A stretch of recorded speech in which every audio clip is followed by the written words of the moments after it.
Sakto dahil may isang bake shop tayong tutuklasin. Alamin ang secret sa sweet success ng business na ito kasama si Dayan Medina Ilustre sa Negosyo Tayo. Let's all watch this.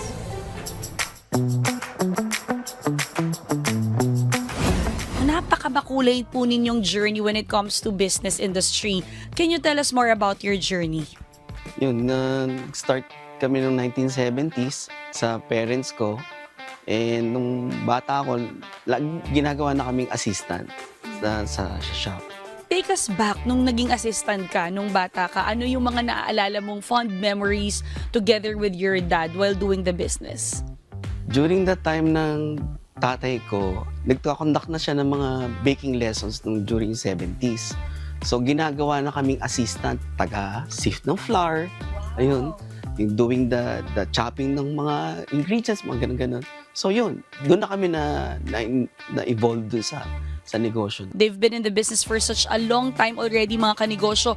1970s pa, nasa Araneta na po kayo. Yes. Ano yung mga struggles or challenges along the way ang hindi nyo makakalimutan habang ginagawa po itong business na ito? Nung nawala tatay ko noong 1989, yung mga kapatid ko, kasi nga involved kami lahat. Sa Pilipinas, mayroong chefs on parade. Nakausap yung mom ko, tsaka yung dalawang kapatid ko na to compete. So nung nag-compete kami, nanalo kami for gold with gold. So nakakuha kami ng gold with distinction for like 3 years, parang ganun, sunod-sunod siya. So yun na yung parang naging maganda sa amin na lalo kami nakilala. Ano bang iba or kakaiba? Kasi there are so many bake shops out there in the market, pero what sets you apart?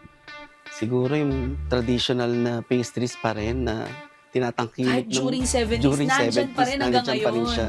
Ano po yung mga lessons na pwede nyo pong ma-share sa mga aspiring entrepreneurs dyan doing this business, lalo na very exposed kayo sa pagnenegosyo at a very young age?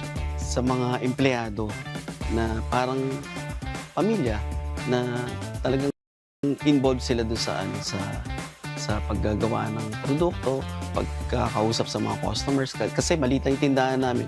So kitang-kita sila na gumagawa sila and masaya sila na nagagawa nila yung trabaho nila. Success is not about being the best. It's about being better than you were yesterday. Yan po ang aral na ibinahagi sa atin ng business owner na si Mr. Roland Rebolledo. Sa susunod po nating pagkikita, another inspiring business story na naman ang isi-share namin sa inyo. Kaya naman tara, negosyo tayo!